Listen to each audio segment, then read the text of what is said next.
Bienvenue dans la chronique Gislain Kougan. Le football est visiblement encore l'arbre qui continue de cacher la forêt dans notre pays. C'est même un joker, soit le joker que le président de la République ne souhaiterait pour rien au monde gaspiller de peur de perdre totalement l'estime de cette écrasante jeunesse qui constitue l'essentiel de la population nationale.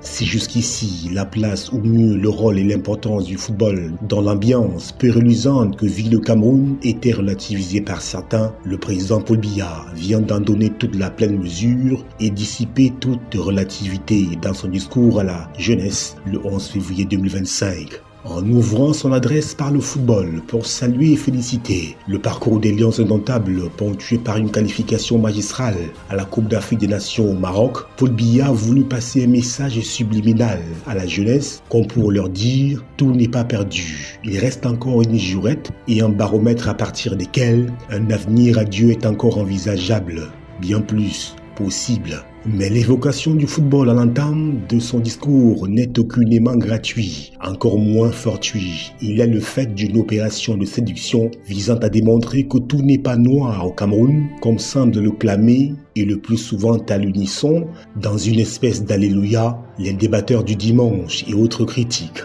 Paul Biya, à travers la glorification des Lions et leur staff, veut transmettre de façon maligne le message suivant lequel, même dans un environnement hostile, la concentration, la détermination, le don de soi et le talent, mis ensemble, peuvent faire la différence, tout en sonnant la fin de la récréation pour les fauteurs de troubles. Une critique frontale et sans embâche, mieux, une mise en garde cinglante adressée à la Fédération camerounaise de football, dont l'essentiel des efforts tente à s'aborder le travail des Lions indomptables pour des desseins inavoués, s'inscrivant contre les intérêts de la nation. Pour Paul Biya, il suffit et il est même impératif de ne point se laisser distraire et détourner de ses objectifs, de faire preuve de discernement.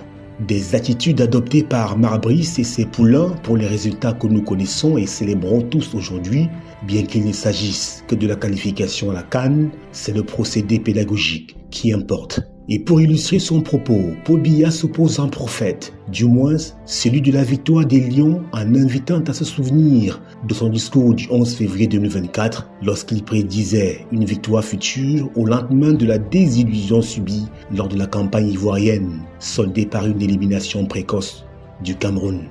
L'occasion faisant de larron, le chef de l'État ne pouvait aucunement occulter l'actualité politique, principalement taxée sur l'élection présidentielle d'octobre prochain, et donc l'opportunité, le bien fondé, le bon sens de sa candidature déchaîne les passions, suscitant les sorties aussi épiques et crues les unes que les autres.